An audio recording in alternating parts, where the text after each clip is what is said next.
Esperança não vem do verbo esperar. Esperar é a falta de ação. É inércia. Esperança é o contrário disso. É o combustível da ação. Ela é o sentimento que me motiva a agir. Esperar por algo melhor não é ter esperança pelo melhor. A esperança motiva, impulsiona, me move. E, sinceramente, espero que você a encontre. TV Novo Tempo, o canal da esperança.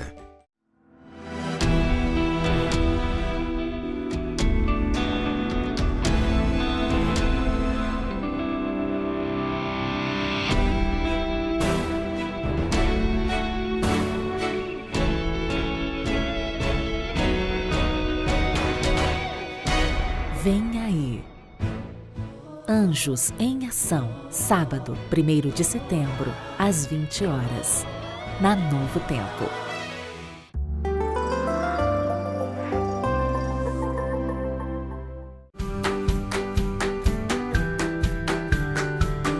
Dizem que o tempo acaba com a gente.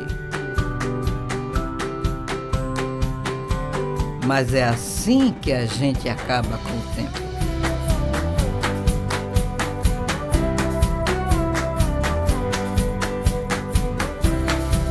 Porque não existe idade para sonhar.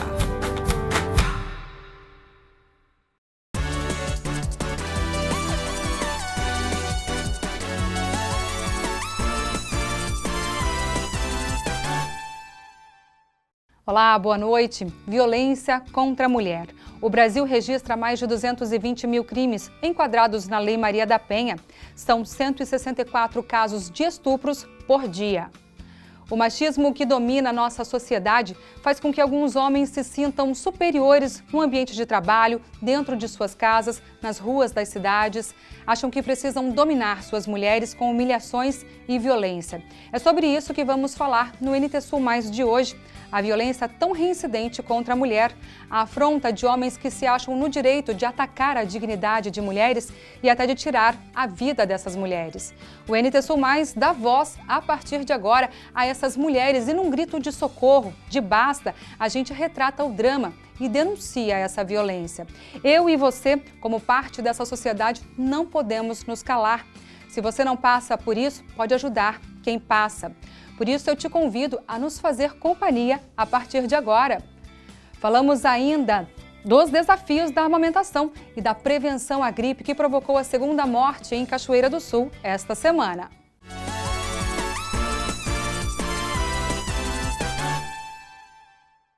Violência contra a mulher. Desde agressão verbal, que para muitos é algo normal, rotineiro, até abusos, estupros, espancamentos, assassinatos. Quem não sofreu certamente ouviu o relato de alguém que tenha passado por isso. Não dá para se calar ou ter receio de denunciar. No Brasil, no ano passado, foram 164 crimes de estupros por dia. Imagine isso, enquanto eu e você estamos sentados aqui confortavelmente, quase 200 mulheres em algum canto do Brasil são violentadas sexualmente. Quem estuda esses casos garante que o número é mais alto, porque esse é um dos crimes com menor índice de notificações, ou seja, nem chegam ao conhecimento da polícia. Você vai ver na reportagem alguns relatos de violência na região, um sofrimento para a vida toda, quando sobrevivem.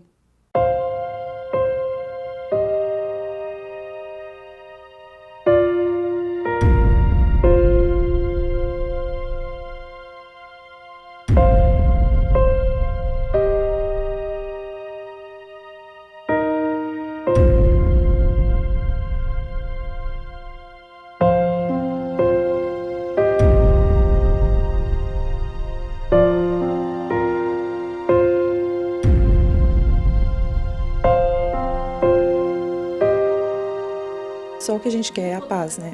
Só a paz. A paz é o mais importante de tudo. Este depoimento foi dado pela Sandra em maio deste ano. Um momento difícil em que ela encontrou conforto e mãos amigas que acalmaram seu coração. De lá para cá, Se passaram 3 meses e este trabalho de reflexão, que integrou a programação do movimento Cepete Araju em Cachoeira do Sul, continua acontecendo, porque a juíza Lilian garante que traz paz. Se o homem é alcoólatra, bêbado, bebeu, a gente procura fazer ele ver que a bebida faz mal para ele. Ou se ele usa maconha. Esses dias eu tive que dizer, meu querido, você está botando fumaça, toxinas para dentro das suas células. Porque quando você respira aquilo, aquele ar poluído vai lá para sua célula. Isso é amor? A pessoa não está se amando, né? Como é que uma pessoa dessa vai amar o outro, se não ama nem a si mesmo? Então, cada audiência a gente procura fazer dentro do problema pontual de cada um, fazer a pessoa refletir. E a gente tem feito, eventualmente, grupos reflexivos, tanto para homem como para mulher. Antes das audiências, a gente reúne. Então, as mulheres aqui e uma psicóloga, um assistente social, reúne os homens. Eu, normalmente, fico com as mulheres aqui. Então, esse trabalho de reflexão é isso que a Lei Maria da Penha conseguiu ao longo dos anos, que as pessoas estão pensando mais nas relações humanas, que a humanidade está falhando e nós precisamos tomar uma atitude concreta de rever posições. O que nós vamos fazer para o futuro da humanidade? É pensando no futuro que esta mulher, que preferiu ter a identidade preservada, aceitou falar de violência sexual, relatar o que passou. Eu dormia no chão, em colchonete, dormia no quarto das meninas e eles tinham a cama, o casal era no lado. E aí esse senhor foi até lá para tentar abusar de mim e aí eu gritei por socorro, os guris estavam dormindo, não ouviram. E aí a única coisa que eu tinha era meus pés livres, eu dei um soco nele e aí pegou no... E aí foi que ele desistiu. Os estupros aumentaram no Brasil. Só em 2017 foram mais de 60 mil, média de 164 por dia. Um estupro a cada 10 minutos. Quem estuda esses casos garante que o número é maior, porque esse é um dos crimes com maior índice de subnotificações, ou seja, nem chegam ao conhecimento da polícia. Os dados mostram que 70% das vítimas de violência sexual são adolescentes e crianças. É o estupro de vulnerável. E a maior parte dessas crianças são vítimas de conhecidos: pai, padrasto, primo, tio, vizinho. Então, muitas vezes, o perigo mora ao lado. E a ajuda acaba sendo um grande desafio, como relata. Com 8 anos. Na época, como que foi? Contou? Contei para minha mãe. E aí a minha mãe não acreditou. Contei para a esposa dele, ela também não acreditou. Aí mandou chamar minha mãe, a minha mãe foi lá conversar, que aí ela tinha um quartinho de costura no fundo, né? E lá que foi a conversa com ela, com a minha mãe e com o patrão, que aí ela mandou chamar o patrão no serviço. Aí o patrão disse que era mentira minha, que não tinha acontecido nada, que aí ele disse que tinha se machucado, batido, quando foi fazer urinar, que tinha batido, resbalado no banheiro, mas era mentira dele. E aí eu passei por ser mentirosa, aí a minha mãe me bateu bastante e aí eu saí daquela casa. Décadas se passaram, mas o trauma continua. Não tenho vergonha de dizer, eu sinto às vezes um pânico, não consigo me relaxar, como se diz. Com seu marido? Aham, é bem difícil, mas até que ele é até bem compreensível, ele sabe, né? Maridos assim são exceção, segundo a juíza. Por isso, o número de processos não para. A grande questão é, eu não sou o dono do outro. Se o outro não me quer mais, deixar sair. Isso também é amor.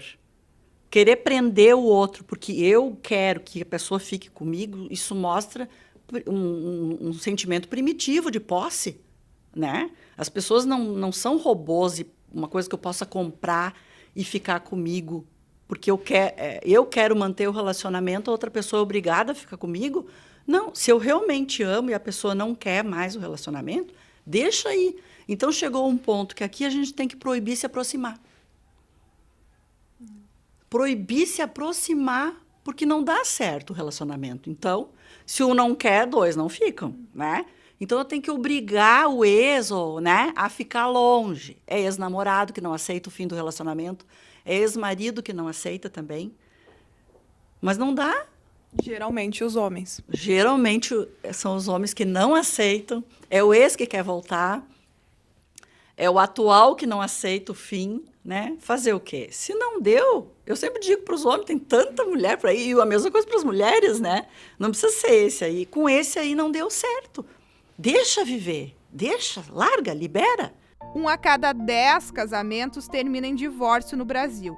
Dados do IBGE revelam que entre 1984 e 2016, o número de dissoluções disparou com o passar dos anos. Com o objetivo de melhorar a qualidade de vida das mulheres em suas famílias, um trabalho vem sendo desenvolvido em Cachoeira do Sul. A Caravana da Mulher, como é chamada, acontece uma vez por semana e em diferentes regiões. Um trabalho da Coordenadoria Municipal de Políticas Públicas para a Mulher, que busca encontrá-las. Eu gostaria de deixar uma mensagem de paz, assim, para as mulheres, principalmente, que estão em casa, talvez estão passando por alguma dificuldade, algum momento difícil, até mesmo no relacionamento, que elas perguntem para elas, tá? Se elas pudessem voltar hoje no tempo e perguntar assim, qual seria o verdadeiro amor da vida delas? Como seria? Então pega um espelhinho, te olha em casa, tá? Que o verdadeiro amor da tua vida é tu mesma. A promotora de justiça, Jane Saad, foi incansável nos atendimentos, nas 2 primeiras edições da caravana. A escuta hoje é muito importante e o importante é que a pessoa sai daqui sabendo que não está sozinha no mundo, que ela tem quem procurar, que ela tem pessoas que estão ali para ajudá-la, que ela pode desabafar, ser orientada o que fazer.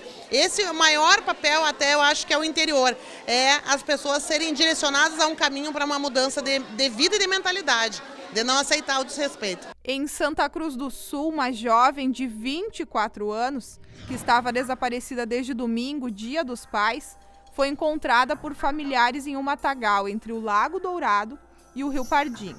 Uma câmera de segurança do Centro Integrado de Monitoramento e Controle da Prefeitura, instalada na entrada do Lago Dourado, registrou a chegada de Francine Ribeiro Rocha. As imagens mostram que a jovem chegou ao local às 14 horas e 55 minutos. Se alongou no deck e saiu para caminhar pelo lado direito da pista que contorna o lago. Ela aparece no vídeo por cerca de 1 minuto. O corpo estava deitado, com as mãos amarradas e as roupas desalinhadas. O celular, os óculos e o casaco dela desapareceram. O estado em que o corpo foi encontrado sugeria agressões no abdômen e no pescoço, além de uma possibilidade de estupro. A necropsia feita pelo Departamento Médico Legal DML de Cachoeira do Sul aponta que a causa da morte de Francine Ribeiro Rocha foi asfixia mecânica. A delegada Lisandra de Castro de Carvalho, responsável pelas investigações a cargo da Delegacia Especializada no Atendimento à Mulher, concedeu entrevista coletiva na terça-feira. O médico ressaltou que havia várias lesões abdominais graves, né? Indicando, então, um espancamento, aquilo que se caracteriza como meio cruel, né?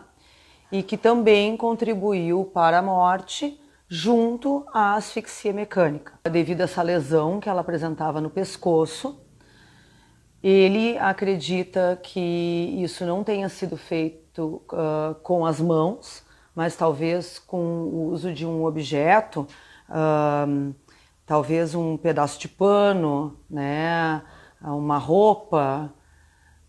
Inclusive no local havia uma cinta dessas de colocar eu acho que na caminhada, na cintura, né, e que a vítima parece que usava esporadicamente. Talvez possa ter sido empregado, né, para causar o estrangulamento.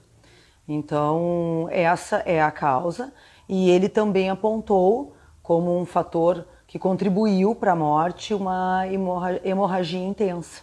Nada é motivo, mas vale seguir as orientações da juíza. A mulher tem que ficar, acho que, mais um pouco com o pé atrás, sabe? Se cuidar mais, ver os locais que está frequentando, não se expor tanto, não entrar em atrito direto quando vê que o homem está muito nervoso. Acho que a mulher tem que meio que dar um ré, sabe? Não provocar. Eu acho que em muitos casos acontece que a mulher ingenuamente se irrita e provoca. E provocar, a gente provocando um animal feroz, o que acontece, né? Tipo, se eu estou com uma onça e fico provocando, o que vai acontecer? Então, eu acho que a mulher tem que ser mais sensível de que ela é mais vulnerável e que ela precisa se cuidar, se resguardar. E, às vezes, é melhor não provocar, é melhor não responder naquele momento. Ser um pouco mais humilde, até num sinal de esperteza, para salvar sua própria vida.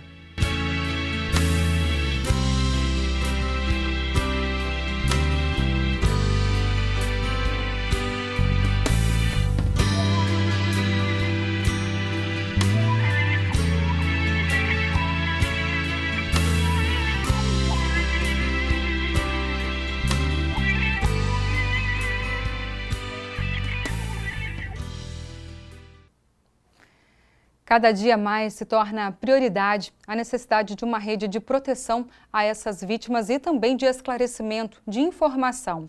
Dados divulgados pelo Fórum Brasileiro de Segurança Pública apontam que o Brasil registrou 164 casos de estupros por dia e 221.238 crimes enquadrados na Lei Maria da Penha. São 606 casos de violência doméstica por dia ao longo de 2017. Especialistas do Fórum acreditam que ambos os registros estejam subdimensionados pela dificuldade de registro desses crimes na polícia. Ainda assim, a quantidade é considerada alarmante e pede a implementação urgente de políticas públicas específicas. Em Cachoeira do Sul, uma rede de atendimento se estrutura e, paralelamente a isso, o Ministério Público, aliado a parceiros, desenvolve uma estratégia de aproximação e disseminação de informação. Já se tornou popular esse dito de que em briga de marido e mulher não se mete a colher, mas o trabalho de conscientização que se faz agora é bem ao contrário, que em briga de marido e mulher se mete a colher, sim, e que há várias maneiras de se fazer isso. Conosco aqui a promotora de justiça Giane Saad, que está à frente de um trabalho muito interessante em Cachoeira do Sul, muito importante, de divulgação desta ideia também, né, doutora? E de trabalho junto às comunidades a partir da Caravana da Mulher também e a partir do trabalho do próprio Ministério Público que se integrou a essa Caravana da Mulher com o ônibus do Ministério Público. Também isso, né? Também isso. Nós temos uma rede de atendimento à mulher que já vem se fortalecendo nos últimos 2 anos aqui em Cachoeira do Sul. O ano passado a criação da Coordenadoria de Políticas Públicas para a Mulher, da Mulher Municipal, foi muito importante. Essa coordenadoria organizou este evento que estamos hoje aqui no interior, né, nessa localidade de Capão da Cruz, e o Ministério Público aderiu a esse projeto, vindo ao interior, indo aos bairros, para a conscientização e empoderamento dessas mulheres vítimas de violência e toda a questão de violência de gênero. Então, estamos muito felizes de fazer parte desse e outros projetos, né, bem como foi o projeto Cepete Araju, já nesse ano em maio, nesse sentido da conscientização, para que a mulher também perceba violências que ela nem sente que sofre. Havia em Cachoeira do Sul e ainda há uma deficiência de uma rede 100% de apoio a essas mulheres. O que nós já conquistamos e o que ainda está faltando? Eu acho que um dos pontos principais que foi obtido nesses últimos 2 anos, por esse fomento do Ministério Público, de pessoas parceiras, foi a Prefeitura, o município de Cachoeira do Sul, tendo essa coordenadoria, priorizar essa política. Hoje, esse projeto da Caravana da Mulher, que vai ao interior, mobiliza toda a rede de saúde, educação, assistência social, mostrando uma prioridade nesse setor. Então, isso foi muito importante, a conquista da valorização dessa política pública como importante para os demais serviços, isso é muito importante. Eu acho que foi uma grande evolução. Nós estamos em tratativas junto com a Delegacia Regional de Polícia para termos uma delegacia de vulneráveis aqui em Cachoeira, de modo que a mulher possa ter um acolhimento mais diferenciado. Já conseguimos, e muito parceiro o Poder Judiciário, um acolhimento diferente nas audiências preliminares de Maria da Penha. Então eu considero, em pouco tempo, em coisas de 1 ano e meio, grandes avanços que temos. Claro, Faz falta no município um albergue municipal para aqueles momentos em que a mulher tem que ser acolhida, muitas vezes com pernoite, nós não temos esse espaço. Temos muito a evoluir, mas pode-se dizer que já em menos de 1 ano e meio os avanços foram muito grandes. As mulheres sentem uma grande dificuldade, eu creio, e é uma coisa que foi salientada, no momento de denunciar, no momento de pedir socorro, por exemplo, a falta de uma delegacia de mulher, a falta de um atendimento mais direcionado e especializado. Ainda falta? Na verdade, nós temos aqui a delegacia, é feito na delegacia comum, porque o primeiro atendimento da mulher nunca foi feito no posto da mulher. O posto da mulher fazia as investigações posteriores, muitas vezes com escuta, mas a delegacia regional e o Ministério Público criaram um sistema de checklist na oitiva da mulher que tornou, de certa forma, muito desnecessário o inquérito posterior para crimes menos graves, que o feminicídio, por exemplo, claro, fazendo com que, tecnicamente, essa delegacia especializada aqui não tenha essa demanda, mas é importante esse aconchego, esse acolhimento da mulher no plantão da polícia, porque às vezes ela vai registrar com seus filhos, tendo fugido de casa, existem outros atendimentos sendo feitos com pessoas perigosas. Então há um esforço da Polícia Civil e do Ministério Público de que na delegacia de pronto atendimento ou nessa delegacia de vulneráveis que está sendo pensada, haver essa acolhida diferenciada, certo? O que não significa necessariamente que a estrutura física de uma delegacia da mulher faça a diferença. Como eu sempre digo, entre estrutura física e gente, o mais importante é gente, pessoas com boa vontade para fazer, como a gente está vendo hoje com esse grupo, né, da Coordenadoria da Mulher do Municipal de Cachoeira do Sul. Um ponto muito importante que nós reputamos que falta em Cachoeira é um olhar de atendimento ao homem agressor, ao companheiro, ao parente, ao irmão, porque a dinâmica familiar na violência doméstica tem que ser mudada e muitas vezes só o atendimento da mulher é muito importante, é um grande avanço de política pública, mas o contexto da família tem que ser tratado, né? Para que cesse efetivamente a violência, para que a justiça não chegue só no momento de caos, de urgência e se retire, não. Que o sistema de justiça, o sistema de assistência social de saúde acolha aquele grupo familiar e com um tratamento ao homem agressor para que ele mude a sua mentalidade, até uma questão de transgeracionalidade, ele consiga deixar de ser agressor, ter uma mentalidade nesse sentido. Então é um serviço que ainda temos que conquistar aqui. As mulheres estão se aproximando mais, a gente percebe nesse trabalho que o Ministério Público está fazendo também de se colocar à disposição, de se aproximar. A senhora, quando vai nesses eventos populares, se aproxima das mulheres, puxa elas, humaniza o trabalho do Ministério Público, é mais ou menos por aí? A gente tenta, né? Eu gosto nesses trabalhos no interior de ir eu a elas, grupo a grupo, lentamente conversando, porque há sim um constrangimento, muitas vezes notado nessas mulheres, de virem oficialmente fazer uma comunicação. Às vezes elas precisam desse encorajamento, desse olhar pessoal, de olho no olho, e eu acredito que sim, é papel do promotor de justiça sair a campo, a gente olhar as pessoas, pegar na mão das pessoas. O Ministério Público longe da humanidade não faz sentido, esse é o principal, nosso papel é cuidar da dignidade da pessoa humana, né? É o papel constitucional. Então sim, eu acho que nós tivemos agora na última edição experiências incríveis na edição que foi feita na FUNCAP, de notícias de crimes graves, difíceis, que jamais chegariam ao sistema de justiça se aquela vítima não tivesse sentindo o apoio de uma rede toda, certo? Então, assim, só da última edição para hoje nós já temos avanços. E eu, inclusive, faço votos que a Prefeitura torne fixo esse trabalho da justiça e o serviço de apoio irem a bairros do interior, irem ao interior rural. E o Ministério Público vai estar presente à disposição. É uma maneira da comunidade ver que o serviço está ali e saber que encaminhamento ela pode ter. Exatamente, porque às vezes não é só o ir fisicamente. A pessoa não entende que tem aqueles direitos, não sabe quais as vias para obter direitos, não entende a dinâmica do processo, o que às vezes ela tem que esperar um pouco, às vezes tem que trazer documentos, às vezes tem que tomar uma medida mais grave. É o esclarecimento, a iluminação dessas pessoas para uma melhoria de vida delas através de todo esse sistema juntos. Porque o sistema de justiça, o Ministério Público, é uma instituição que resguarda a Constituição, a dignidade da pessoa humana, mas funciona muito melhor quando fazem rede. E aqui em Cachoeira, graças a Deus, nós temos esse trabalho em rede. Nós falamos das mulheres, falamos dos agressores, mas também tem as outras pessoas na volta, aquelas pessoas que em algum momento devem e podem meter a colher.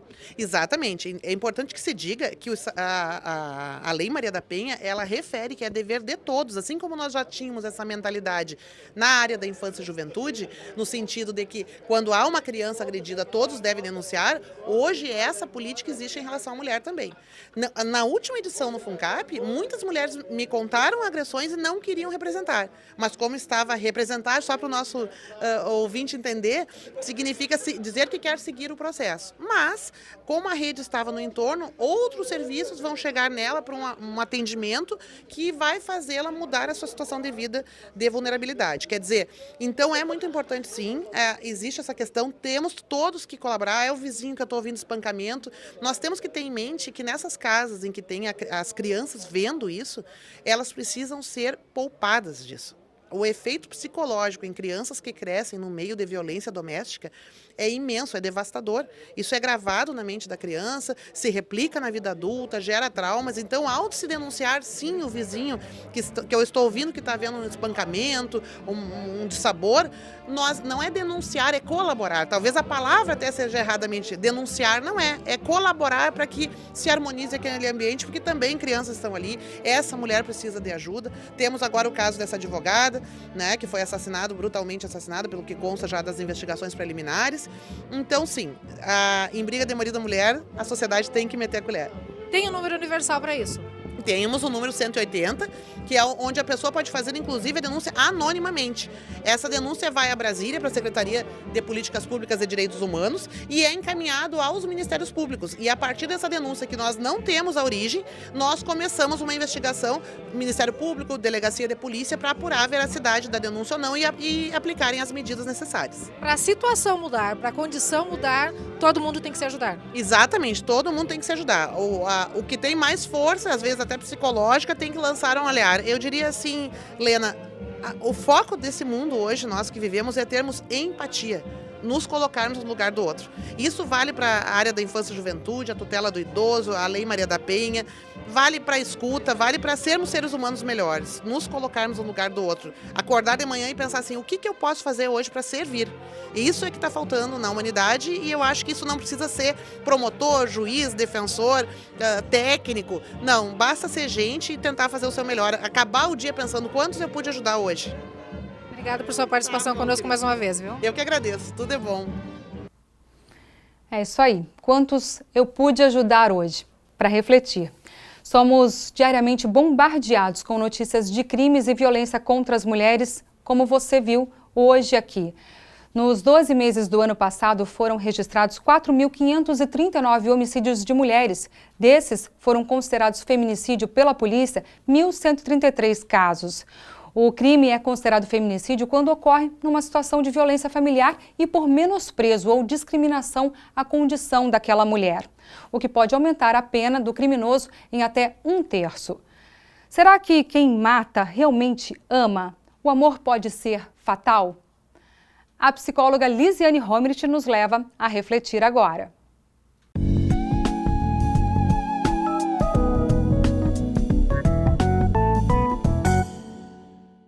Eu tenho ficado extremamente chocada com a quantidade de notícias que estão aparecendo nos meios de comunicação sobre assassinatos. Assassinatos principalmente de mulheres, assassinatos entre casais, que por algum motivo leva a crer que sejam crimes passionais e que as pessoas podem dizer que matam então por amor. Agora, eu faço a seguinte pergunta: é possível matar por amor? O amor é um sentimento que ele nos leva à destruição, ou ele é um sentimento que ele resgata tudo aquilo que nós temos de bom dentro de nós, que nos reúne com as pessoas, que faz com que nós tenhamos todo um relacionamento social, todo um relacionamento afetivo? Na realidade, o que é o amor? O amor é igual à paixão? Então hoje nós vamos começar um pouquinho falando sobre o amor. Teoricamente, o amor é um sentimento que ele agrega, que ele desperta tudo aquilo que nós temos de melhor dentro da gente, logicamente, se ele for um amor inteligente emocionalmente, que ele não esteja com nenhuma patologia incluída dentro desse sentimento. Então esse amor faz com que nós tenhamos sentimentos bons, tenhamos saudades, vontade de estar perto das pessoas, nos faz muito melhor do que realmente nós somos. Diferente do amor, nós temos a paixão. O que é a paixão? Paixão é o primeiro sentimento que nós temos antes do amor. É aquele sentimento que nos coloca borboletas no estômago, que faz com que a gente tenha calafrios, que nós ficamos sonhando acordados, que nós ficamos mais chorosos, mais emotivos. Enfim, é o primeiro sentimento que vai nos aproximar de alguma pessoa, que vai começar, que vai dar início a uma relação. Quando a gente diz assim, eu estou apaixonada à primeira vista, realmente, quando eu enxerguei aquela pessoa, o que despertou em mim foi a paixão. Então essa paixão, esse calor, essa sensação de ansiedade, essa urgência, ela não dura muito. Ela tem um período de 6, 8 meses, que é o período que nós nos juntamos com alguém e passamos a conhecer essa pessoa. Quando a paixão vai diminuindo, vai baixando, que nós vamos nos acomodando dentro daquele relacionamento, bom, nós entramos num segundo momento. O segundo momento acabou a paixão, o que sobrou? Quando a pessoa começa a aparecer, mostrar realmente aquilo que ela é, com todas as suas qualidades e com todos os seus defeitos. Bom, não sobrou nada, termina-se o relacionamento. Sobrou alguma coisa? Provavelmente aquilo que sobrou possa ser nominado de amor. É quando nós temos a capacidade de entender a outra pessoa, de aceitar ela com qualidades e defeitos, porque todos nós temos qualidades e defeitos. Não podemos apontar o outro como dizendo que o outro tem muitos defeitos e nós também temos, assim como as qualidades do outro precisam ser valorizadas e as nossas também. Então, quando termina aquela capacidade de ebulição, entra aquele sentimento mais tranquilo que é o amor, que então é o companheirismo, a amizade, o respeito, a troca de experiências, o caminhar juntos olhando numa mesma direção. Aí eu faço a seguinte pergunta: esse tipo de sentimento é um sentimento que vai matar alguma pessoa ou que vai ser responsável pela morte de uma outra pessoa? Difícil da gente acreditar, mas é verdade. Muitas vezes as pessoas transformam o amor em ódio, porque amor e ódio, eles caminham dentro dos mesmos princípios. O ódio entra quando o meu objeto do amor, o meu objeto de afeto, ele não está caminhando de acordo com como eu gostaria. Ele não está fazendo aquilo que eu gostaria que ele fizesse. Então, aquele amor, aquele olhar que eu tinha a respeito dele se distorceu de tal forma que eu fico com raiva porque ele não é mais aquilo que eu estava pensando e o meu amor acaba se transformando em ódio. Então, nós temos dentro do amor, dentro de toda essa situação, também o adoecimento das relações. Também temos aquele amor que, por incrível que pareça, ele acomete uma tragédia, ele chega no estado passional tão grande que pode reverter em algum crime, em alguma situação de muita tristeza, muita desilusão e principalmente em pessoas que estão muitas vezes longe de crimes, longe de tragédias, longe de qualquer situação de desgraça que pode acontecer. Então, no próximo programa, nós vamos justamente continuar falando sobre esse tema, principalmente, então, o amor doentio, o amor que faz matar. Até a próxima!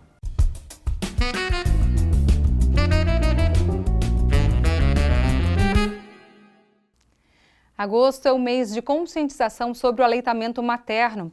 Falar sobre a amamentação por muito tempo foi basicamente incentivar as mulheres a persistirem e amamentarem seus bebês. Hoje sabe-se que esse ato é muito mais complexo do que parece. Embora se fale sobre a natureza materna de uma forma romântica, o aleitamento exclusivo é um momento de desafios e dificuldades para muitas mães. Por isso mesmo, o apoio e a informação podem ser os melhores aliados da mulher nesta hora. A repórter Gabriela Belo conversa sobre o assunto com uma profissional que esclarece muitas dúvidas. Veja só. Olá, Gabi, é com você. Olá, Darcy. Eu recebo aqui no estúdio a Larissa da Costa, ela que é enfermeira, consultora em amamentação e também doula. Seja muito bem-vinda, ela que está com a Alice, nossa companheira aqui. Muito obrigada, Gabriela. Qual é a importância da amamentação, Larissa? A amamentação, ela traz muitos benefícios, né? Tanto para a mãe quanto para o bebê. A gente sabe que hoje em dia ela deve ser estimulada exclusivamente até os 6 meses de idade para o bebê, por uma série de benefícios que ela traz para esse bebê e para essa mãe, né? A amamentação, ela pode, sendo principalmente até os 6 meses exclusivo, ela ativa o sistema imunológico do bebê, fornece essa imunidade para o bebê contra o meio externo, né? O bebê normalmente ele nasce ainda indefeso, sem uma imunidade contra o meio externo, então auxilia, né, na imunidade do bebê, auxilia aquele contato, aquele vínculo com a mãe. Eu sempre digo que a amamentação é muito mais do que somente aquele ato de nutrir, né, de dar alimentação para o bebê. Na verdade é um ato onde tu vai estar ali trocando olhares, né, é carinho, é afeto, tu vai estar com aquele momento íntimo com o teu bebê, passando amor principalmente, né. É um bebê que a gente sente que é bem mais seguro, um bebê mais calmo. É a segurança que tu vai estar transmitindo naquele momento para aquele bebê. É muito além de nutrição, é um ato de amor com certeza, né? A gente sabe, além de tudo isso, todos os benefícios específicos da amamentação. A amamentação para a mãe, com certeza, tem estudos que comprovam que essa mãe tem bem menos chance de ter câncer de ovário, câncer de útero. O bebê, ele consegue ter um desenvolvimento, né, tanto motor, psíquico, diferente de um bebê não amamentado, porque tem componentes no leite que somente o leite materno vai proporcionar para o bebê. Então, com certeza, é muito diferente essa nutrição que o bebê vai receber, além de todas as vantagens específicas da amamentação, né? Com certeza, é um grande estímulo, né? Um grande ganho que a gente tem para essa criança que vai ser amamentada. Né? São inúmeros os benefícios, tanto para a mãe quanto para o bebê, como você falou. Isso tudo, quando você dá consultoria, já começa desde os meses iniciais da gestação? Desde os meses iniciais, com certeza. Eu sempre faço uma consultoria pré em amamentação, porque quando a mãe está amamentando, ela está no momento que ela não presta muita atenção, né? Em teoria que eu vou conversar com ela. Então, eu sempre faço uma consultoria pré, conversa um pouquinho sobre a amamentação desde antes. A amamentação, ela não necessita nenhum preparo específico, né? Eu vou preparar ela para amamentar. Não. Na verdade, é só tu estar preparada com informação. Isso eu acho que a preparação da amamentação é a informação, né? É o querer e o ter informação para seguir. Porque fisicamente não necessita de nenhum preparo. Preparo de mama, preparo para amamentar, tirar leite, passar alguma coisa no mamilo, ela não necessita. Isso acontece com o corpo de maneira natural naqueles 9 meses da gestação? De maneira natural, com certeza.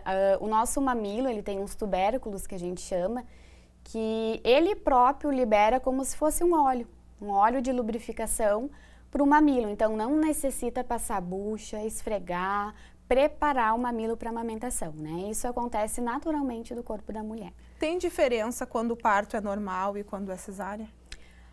Pouca, né? Normalmente, como no parto normal a gente já tem liberação hormonal, né? Da ocitocina, que é o hormônio que faz a contração uterina, né? Para ter o bebê. Esse hormônio no parto normal ele já é liberado, né? Diferente de uma cesariana, né? Onde tu não tem tanta liberação hormonal assim. E esse mesmo hormônio é o hormônio que faz a liberação do leite, a descida do leite, né? Então, no parto normal, às vezes, a chance de conseguir que o leite desça mais rápido vai ser melhor do que na cesariana, né? Mas isso nada impede que teve uma cesariana não vai conseguir amamentar ou que vai demorar muito para o leite descer, né? Acontece com certeza também porque é do corpo. Você, Larissa, trouxe a Alice aqui para nos demonstrar de maneira prática como que é a posição correta para esse momento, né? É bem importante a posição, Gabriela, porque eu sempre digo que a amamentação é como se fosse uma cascata, assim, né? Qualquer problema, qualquer dúvida, principalmente dúvida, sempre que seja sanada, assim, né? Com algum profissional de saúde. Então, que sempre antes já seja conversado isso, principalmente de posição e de pega do bebê. Porque a gente sabe que hoje em dia a posição e a pega que o bebê vai estar no seio é o que vai prevenir uma rachadura, né? Digamos assim, as fissuras que a gente chama. Então, é a principal causa da fissura, da rachadura, é a posição e a pega do bebê no seio, né? O bebê ele deve estar bem encostadinho, sempre barriga com a mãe, de preferência que ele não esteja enrolado em cobertas, né? Que ele fique bem em contato com a mãe e que a barriga deles se encoste, né? Então o corpo vai ficar bem juntinho ali naquela troca de calor, de afeto, vai estar bem juntinho da mãe. E a boquinha vai estar igual uma boquinha de peixe, né? Onde a gente vê que o lábio superior e o lábio inferior ficam bem viradinhos e ele consegue abocanhar a maior parte possível daquela auréola, né? Isso é a pega e o posicionamento correto para a amamentação, que é bem importante para que a gente previna as fissuras e as rachaduras. Se acontecer a fissura, a rachadura, isso não é um problema, né? A gente tem diversas formas hoje em dia de estar auxiliando, de estar curando essas fissuras e essas rachaduras, mas é bem importante desde sempre já saber o posicionamento e pega para evitar então a fissura e a rachadura, né? Qual é o tempo ideal de amamentação e de que tempo de intervalo também? A amamentação, ela deve, que nem eu falei, ela deve ser exclusiva até os 6 meses, né? Vai conseguir dar um aporte melhor para o bebê, seria o ideal, né? E lembrando que esse é o preconizado pelo Ministério da Saúde, né? E depois ela pode ser complementada, ela pode ir até os 2 anos ou mais de forma complementada, né? Onde o bebê ele já está recebendo papinha, frutinhas depois disso. Então, não tem um tempo certo, né? Tem bebês com 4 anos que ainda mamam, né? Com certeza, a forma de nutrição já está sendo diferente, né? Mas aquele momento é aquele momento de segurança, de afeto, de vínculo que vai estar passando para o bebê, né? E realmente para algumas mães é difícil esse deixar, né, de amamentar. Certeza. O desmame, ele é muito difícil, né? Até uma das consultorias que eu presto é a consultoria em desmame, né? Porque às vezes as mulheres brincam comigo, tu soube ensinar a mamar, né, e aprendeu tão bem e agora não quer soltar o seio, né. Com certeza é bem difícil, né, mas a gente tem técnicas específicas para estar desmamando esse bebê, né. Claro que num tempo ideal, né, um bebê ele não precisa ser desmamado tão cedo. O bom seria que ele mamasse no mínimo até os 2 anos, né, e no mínimo até os 6 meses exclusivo, né. E quando a mãe não tem leite disponível nos primeiros meses, acontece de secar, o peito realmente seca totalmente? De um dia para o outro é difícil que o peito seque, né? A gente sempre pode acontecer sim uma baixa produção de leite, né? Quando no início ainda não teve a pojadura, que é a descida do leite, ou os hormônios da amamentação, eles são muito ligados com o momento que a mulher está passando, né? Então, muitas vezes ela está num momento de estresse, por isso que a gente diz que a amamentação tem que ser um momento da mãe e do bebê, para ela conseguir essa liberação hormonal. Então, tem vezes que pode sim acontecer uma baixa da produção de leite, mas a gente tem diversas formas e sempre digo, né, com o auxílio de um profissional de saúde, tem diversas formas para estar auxiliando no aumento da produção de leite da mulher. Então, não é, o meu leite está pouquinho, não está sustentando, o meu leite é fraco, né? Que é um mito, né? O leite fraco não existe. O leite da mãe é ideal para aquele bebê que nasceu dela, né? Então, não tem, assim, como dizer que o leite secou de um dia para o outro, né? Com certeza tem coisas que interferem, sim, na produção de leite, mas também tem coisas que a gente pode fazer para estar auxiliando a produção de leite, com certeza. Larissa, nem todas as mães dispõem de muito tempo e às vezes não estão em casa, logo precisam retornar ao trabalho. Como fazer? Retirar o leite, deixar em casa? Com certeza, essa é um desafio, né, para a mãe conseguir continuar amamentando, mas com certeza, sim, pode continuar a amamentação, deve continuar a amamentação. Tem mães que já voltam a trabalhar com 4 meses, né? Tem mães que conseguem ainda ter os 6 meses, mas mesmo assim a gente pode manter um aleitamento materno exclusivo, né? Até os 6 meses de idade. Ela pode estar ordenhando esse leite, de preferência que seja com a mão, né? A ordenha, que aconteça com a mão, porque a gente sabe que a bomba, muitas vezes ela pode danificar o mamilo. Mas se a gente tem um mamilo tranquilo, que não está machucado, a gente pode sim estar utilizando a bomba, né? Mas sempre de preferência que a ordenha seja feita à mão, sempre cuidar bastante a higiene antes de iniciar a ordenha, né? Sempre tira num potinho de vidro com tampa de plástico, sempre tem que ser guardado num potinho assim, de vidro com tampa de plástico. Ele é guardado na geladeira, nunca na porta da geladeira, sempre dentro, pode ter um potinho específico, né? Só para deixar os potinhos de leite ali. Em temperatura ambiente, ele dura 2 horas, na geladeira ele pode durar até 12 horas e congelado ele pode durar 15 dias, né? Então a gente tem como tirando esse leite, deixando para alguém ofertar o leite para o bebê, né?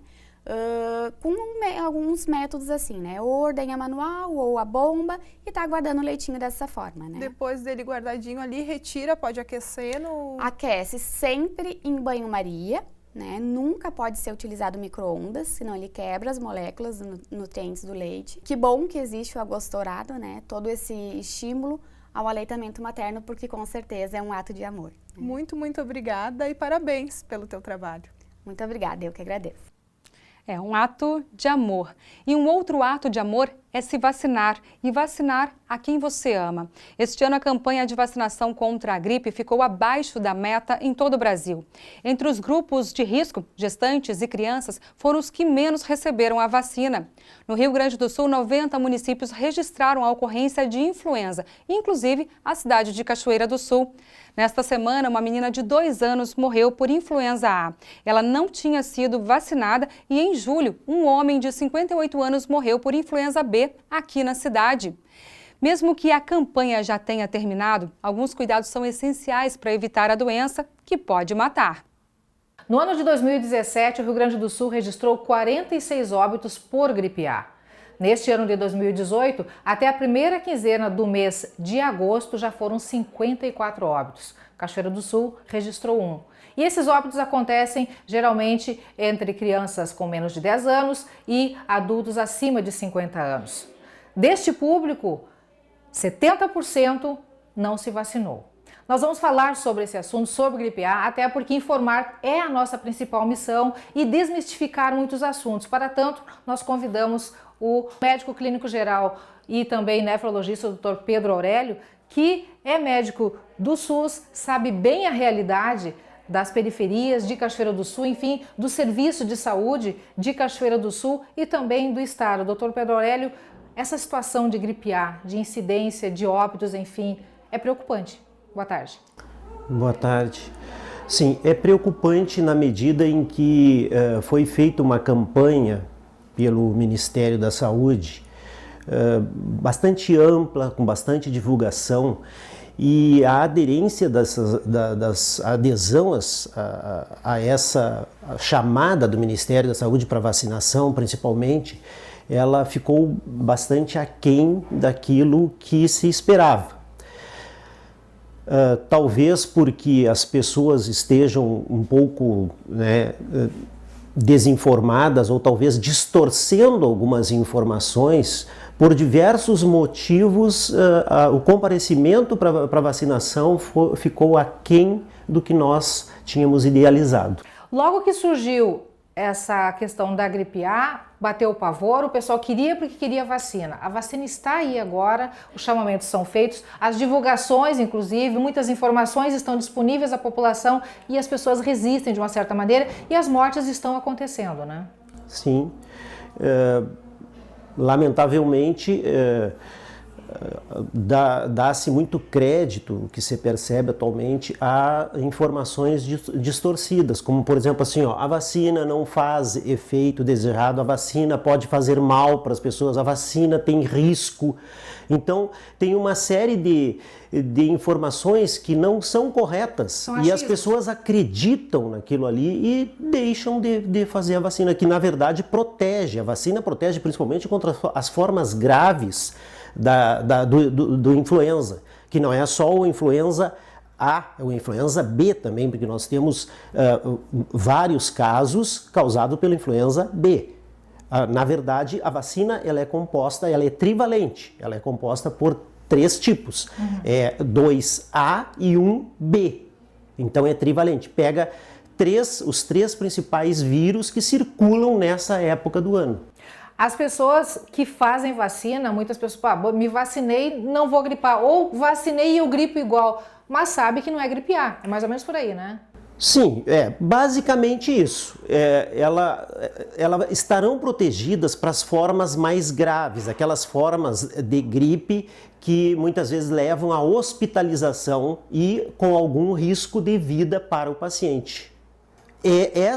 A vacina, o foco dessa vacina é justamente porque os outros vírus que estão envolvidos também em síndromes gripais são menos agressivos e com menor possibilidade de causar complicações graves. Bom, as pessoas relaxaram, pode dizer assim, um pouquinho também com aquela questão de cuidados básicos que a gente sempre tem que manter e ter, né? E eu acho que até por isso também vale reforçar, doutor, o que cuidados a gente pode ter para evitar contaminação, para evitar que a gente contraia o vírus ou entre em contato com o vírus. Sim, principalmente os que já estão com o vírus, que já estão com sintomas gripais, procurarem ter alguns cuidados de higiene principalmente, né? E quando se fala em higiene é simples, é lavar as mãos e procurar se proteger na hora que vai tossir para não as gotículas que saem das vias respiratórias não ficarem no ambiente, não atingirem as outras pessoas. E quem não contraiu o vírus, procurar manter-se bem agasalhado, evitar a exposição em ambiente ou permanecer em ambientes fechados, principalmente se tem alguém com sintoma de gripe.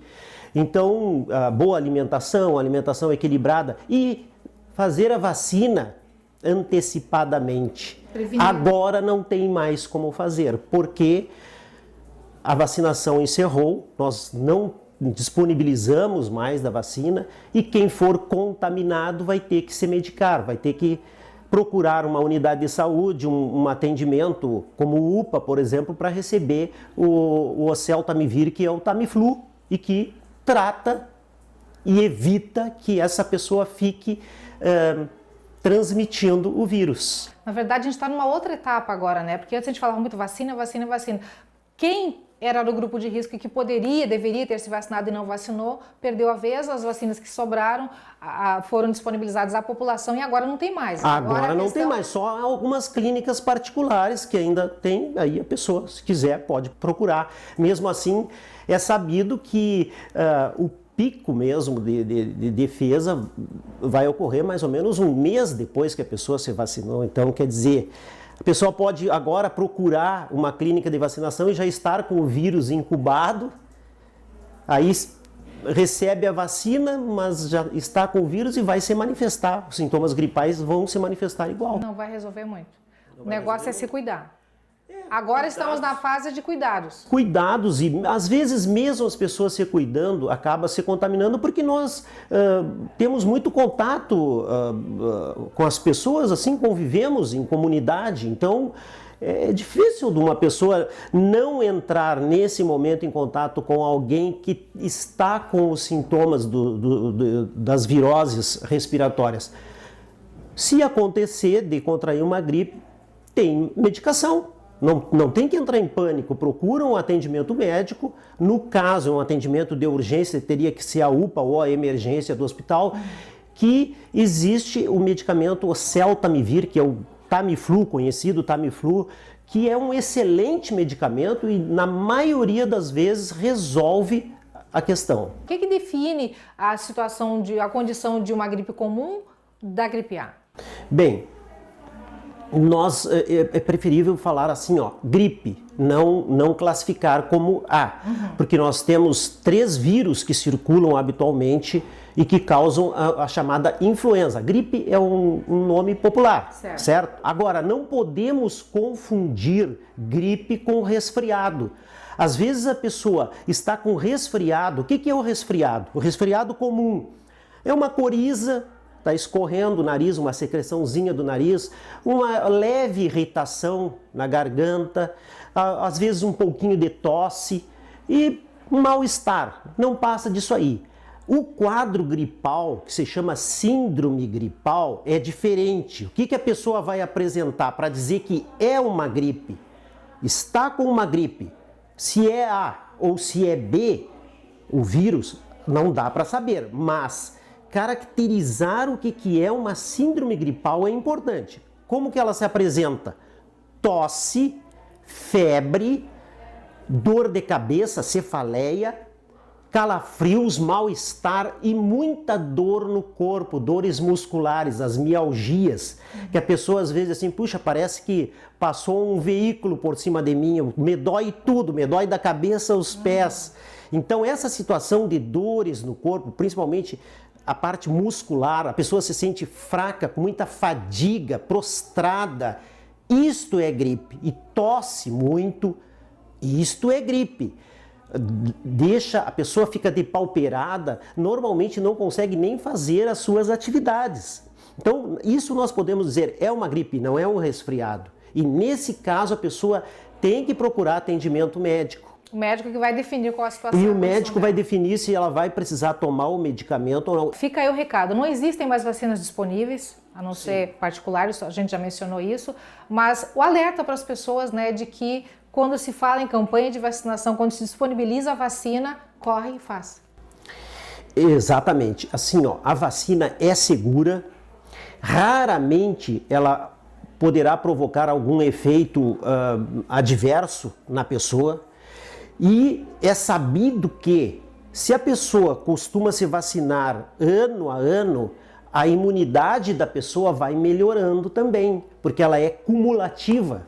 Vai ficando mais então, resistente. Quanto mais a pessoa se vacina, se a pessoa tiver uma regularidade nessa vacinação, anualmente, cada campanha, quando o governo deflaga a campanha de vacinação, a pessoa vai lá, aplica a sua vacina, ocorrerá o quê? Ele tornar-se-á mais resistente à invasão do seu organismo pelos vírus.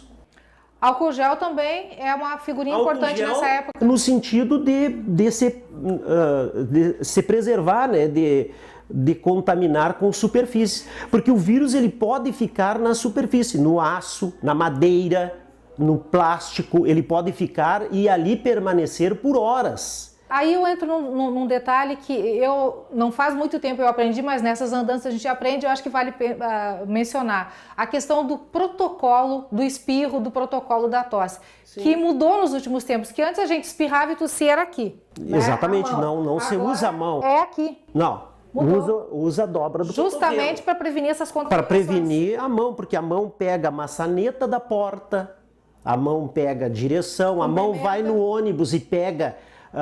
segura ali na barra de segurança dos passageiros e o vírus fica ali. Então, a mão é um problema. Então, o álcool gel, porque a gente nem sempre disponibiliza uma pia, um sabonete, uma toalha. Sim. Então, o álcool gel facilita muito. As pessoas podem ter consigo um frasquinho com álcool gel e sempre que suspeitar de que possa ter entrado em contato com alguma substância que possa conter vírus, passa o álcool gel. É o pronto-socorro imediato. É o pronto-socorro imediato. Porque na maioria das vezes nós nos contaminamos pelas mãos. Então tá, na hora do espirro então, não mais pela mão, mas no cotovelo. Exatamente. É isso, na parte interna do cotovelo. O senhor teria mais algum detalhe, alguma outra coisinha que o senhor gostaria de salientar para a gente encerrar? Eu acredito que é a chamada que sempre fazemos, né? A vacinação, ela é prevenção. As pessoas falam assim, ó, o mais importante é prevenir.